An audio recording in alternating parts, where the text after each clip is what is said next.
Welcome to the News Hour. The 2024 campaign is in full swing, with Vice President Kamala Harris's running mate, Tim Walz, hitting the trail on his own for the first time. It comes a day after former President Donald Trump's 2-hour live stream with Elon Musk on X, formerly Twitter. But what was billed as a triumphant return to that social media platform was fraught with tech troubles. Laura Barone-Lopez starts our coverage. Minnesota Governor Tim Walz in Los Angeles, California today. Stop number one of a 5-state dash that has the VP pick flying solo for the first time. We can't hope that we defeat Donald Trump. We can't hope that we can collectively bargain. We can't hope we protect Social Security. We can't hope that we address climate change. You don't hope to win. You plan, prepare, and work to win. He addressed the American Federation of State, County, and Municipal Employees at its annual convention, the largest trade union representing the public sector in the U.S., and it already endorsed the Harris-Walz ticket.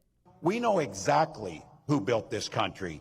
It was nurses, it was teachers, and it was state and local government employees that built this nation.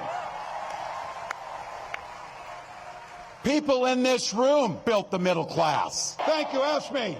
Walz will spend the coming days fundraising across the country, a level of campaigning relatively new for the former teacher and coach.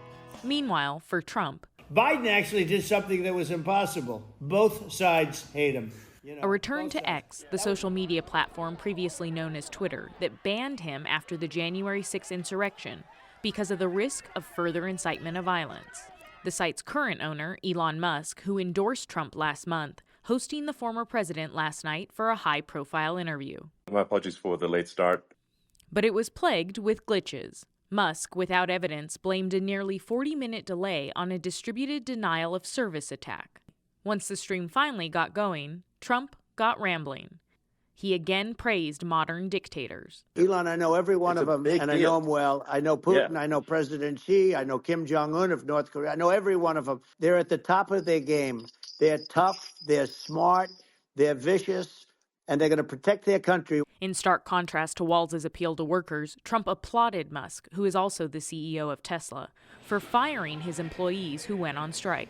Well, you're the greatest cutter.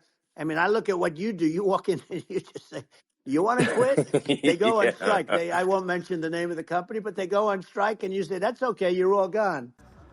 After the comments, United Auto Workers filed federal labor charges against both Trump and Musk. My intention is... As for the independent candidate in the race, Robert F. Kennedy Jr. will not be on the ballot in New York. A judge ruled he falsely claimed residency in the state, despite living in California. Voting for reproductive freedom for all. And a major change to the ballot in Arizona and Missouri. Voters will decide whether to enshrine a right to abortion in their state constitutions. 2 of 8 states so far presenting the issue to voters in November. All this as Connecticut, Minnesota, Vermont, and Wisconsin held their primaries today.